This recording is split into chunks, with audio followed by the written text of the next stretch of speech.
A very good morning to all my dear students. आज हम लोग बीसीए थर्ड सेम की मैथमेटिक्स एलिमेंट ऑफ स्टैटिस्टिक्स की unit थी प्रोबेबिलिटी। तो उसके आज हम लोग दो क्वेश्चंस पढ़ेंगे। प्रीवियस क्लास में भी दो क्वेश्चन पढ़े थे और ये चारों ही क्वेश्चन 2018 में आए हुए क्वेश्चंस हैं। ठीक है, तो देखिए हमारा क्वेश्चन है first. A coin is tossed 3 times with probability of head 1/4 and probability of tail 3/4. Obtain probability of getting at least one head.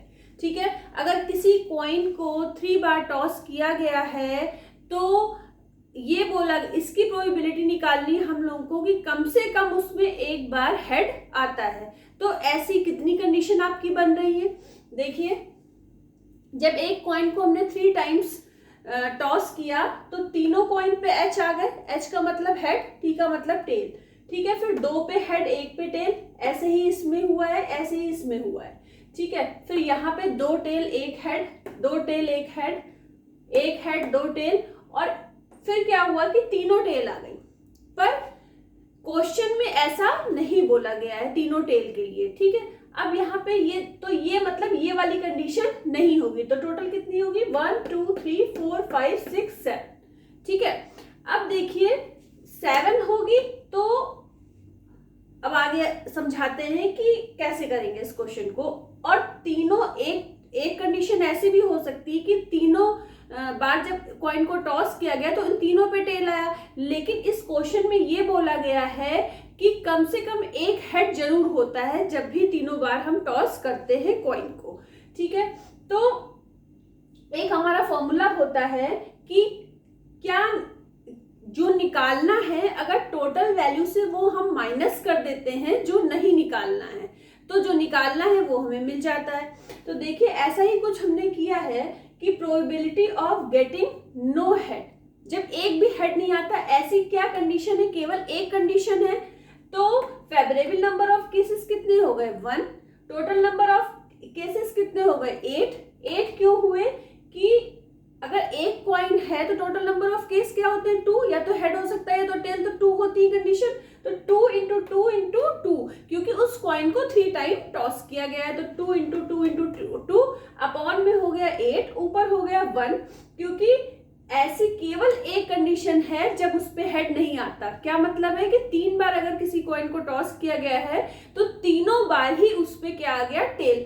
तो ये चीज नहीं पूछी गई है, लेकिन हमने ये निकाली क्यों है? इसलिए निकाली है क्योंकि क्वेश्चन में ये बोला गया है अ coin is tossed 3 times with probability of head. Head आने की प्रोबेबिलिटी 1/4 है, टेल आने की प्रोबेबिलिटी 3/4 है। अगर इनको आप ऐड करोगे तो क्या आएगा? 1/4 प्लस 3/4, 4/4 आएगा, जिसे आप 1 बोल सकते हो। तो टोटल अगर 1 में से हम वो वाली कंडीशन माइनस कर दें जो हमारे क्वेश्चन में नहीं पूछी गई है, तो क्या निकल आएगा? जो पूछी गई है। तो वही हमने किया कि probability of getting at least one head के लिए हमने क्या किया? टोटल हमारा था 1 में से हमने क्या माइनस कर दिया?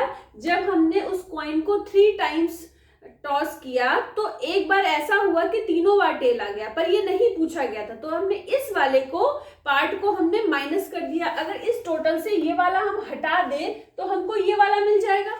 तो वही हमने किया, 1 में से -1/8 कर दिया तो हमको मिल गया 7/8। एक तरीका तो ये हो गया क्वेश्चन को करने का।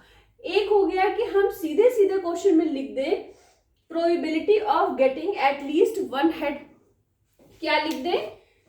यहां पे देखिए, इस जगह बता देते हैं। Probability of getting at least one head. तो अपॉन में तो 8 ही होगा क्योंकि कॉइन को 3 बार टॉस किया गया, 2 इंटू 2 इंटू 2। ऊपर क्या होगा? एटलीस्ट 1 हेड आए। तो ऐसी कितनी कंडीशन बन रही है? 1 2 3 4 5 6 और 7। तो यहां पे हमने लिख दिया 7। तो 7/8 इसका आंसर हो गया। ठीक है, तो किसी भी तरीके से आप कर सकते हो। अब देखिए सेकंड क्वेश्चन क्या है हमारा In a class, 40% of students study maths and science. 60% of students study maths.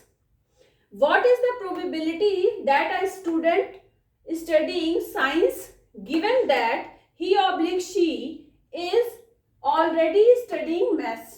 ठीक है, तो ये कंडीशनल प्रोबेबिलिटी का क्वेश्चन है, तो हमें ये पता होना चाहिए कंडीशनल प्रोबेबिलिटी क्या होती है।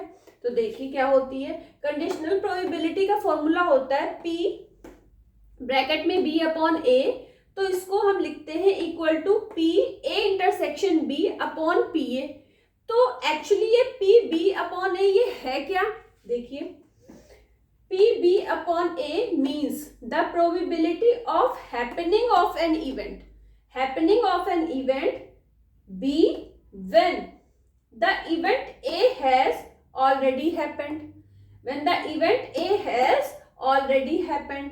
तो क्वेश्चन में देखिए कुछ इसी तरह की लैंग्वेज यूज करी गई है। What is the probability that a student studying science, ये पूछा गया है, given that he oblique she is already studying maths. ठीक है, तो अब हमारा ये फॉर्मूला होता है। अब हमने क्या किया, B की जगह S लिख लिया। S का मतलब क्या है, साइंस। M का मतलब क्या है, मैथ्स। तो इस फॉर्मूले को जब हमने इस तरीके से कन्वर्ट किया तो ये क्या बन गया, probability M intersection S upon probability M P M। अब M इंटरसेक्शन S मतलब ऐसे बच्चे जिनके पास मैथ्स भी है और साइंस भी है। 40% student study math and science, मतलब 40% बच्चे ऐसे हैं जो मैथ और साइंस दोनों पढ़ते हैं। 60% स्टूडेंट्स ऐसे हैं जो केवल मैथ्स पढ़ते हैं। तो हमने क्या किया, 40% को 40 अपॉन 100 लिख सकते हो, यहाँ पे लिख दिया हमने इसकी जगह पे यहाँ पे।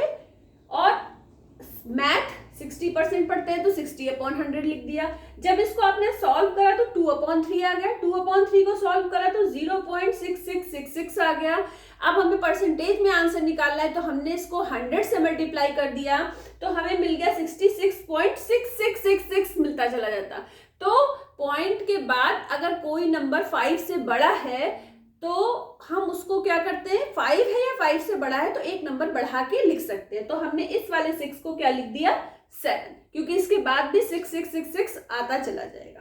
ठीक है, तो ये आ गया परसेंटेज में आंसर। आज आप लोगों का एलिमेंट्स ऑफ स्टैटिस्टिक्स का कोर्स फिनिश हो चुका है। आपकी जो भी क्वेरी हो वो आप व्हाट्सएप नंबर पे पूछ लो। जिनके पास व्हाट्सएप नंबर नहीं है वो कमेंट बॉक्स में पूछ लें और कमेंट करके पूछ लें वो क्वेश्चंस को, उसका आंसर आपको नेक्स्ट क्लास में बता दिया जाएगा। तो BCA थर्ड सेम का पूरा कोर्स फिनिश हो चुका है। All the best to all of you. आपकी आगे की तैयारी के लिए और एग्जाम के लिए अच्छे से पढ़िए और अच्छे मार्क्स लाइए। मैथ्स में 92% से नीचे किसी के भी मार्क्स नहीं होने चाहिए, जिसके होंगे वही मेरी क्लास में पढ़ेगा। Thank you.